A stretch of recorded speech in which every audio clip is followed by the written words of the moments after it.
Hi, hello, and welcome to another video.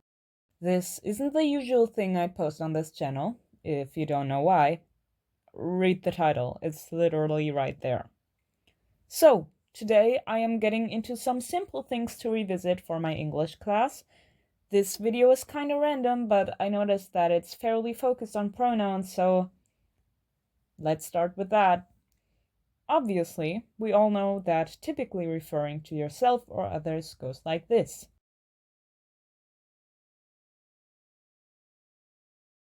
Now, first up, I want to get into using neutral pronouns to describe someone, as I feel the use of that pronoun is kinda drowning in my class. They, them can be used to describe any person, which means not only can you describe a non-binary or agender or anything or anyone in between and whatever, but you can also describe whoever you want.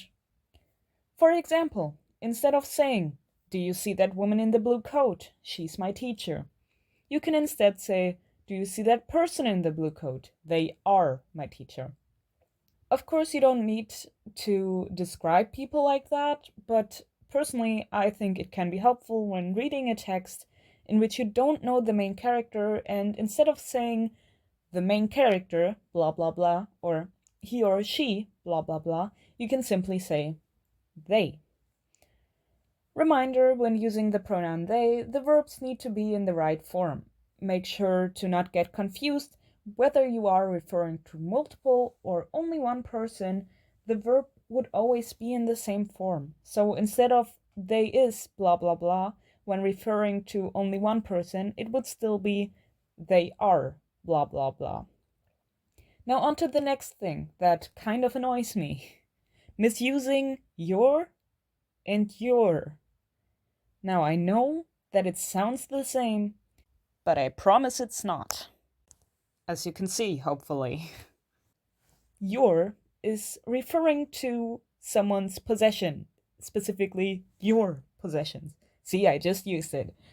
And your is you are. It's not the same at all. Seriously, it's not that hard. Okay, I feel like there's no explaining needed. Let's just test it out, see if you are naturally good at this or learned something.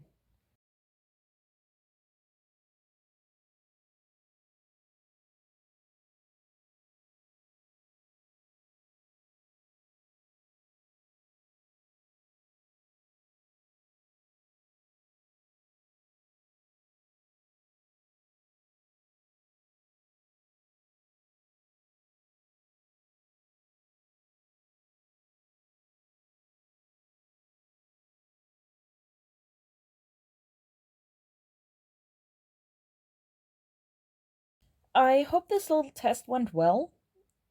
If it didn't, I will go buy some milk. See you, maybe, sometime, I guess. So, now an additional topic, and it's not about pronouns. This is about the word past, as in to pass someone. Something that gets my blood boiling is getting confused with the form past and the word past. Granted, they sound very similar, but this is the key difference, except for how they are spelled.